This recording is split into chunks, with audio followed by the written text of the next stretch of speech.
Tragedy struck a small Indiana town this afternoon when a tree fell on top of a passing pickup truck, killing both people inside.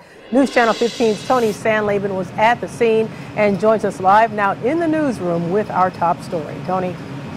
Well, Tara, some people may have noticed pockets of rainfall today, but Geneva, Indiana was hit by a fairly strong storm.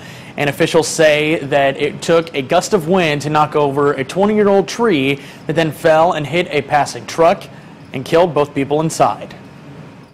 At approximately 3 o'clock or a few minutes before, we received a call for an injury accident. When the first officer arrived, he observed a large tree had fallen on a Ford F-150. Shortly after that, after other units started arriving, we observed that the occupants of the vehicle were actually deceased. It was a wrong place, wrong time kind of accident. When this 20-year-old tree was knocked over by strong winds, it hit a passing pickup truck. It did not hit any other surrounding houses or any other people.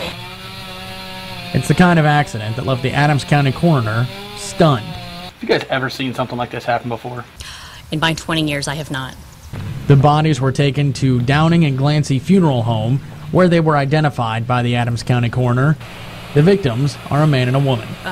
Blunt force traumatic injuries is going to be the cause of death, and certainly accident will be the manner. They are still working to notify families, so the names have not yet been released. Neighbors were still in shock and did not want to go on camera.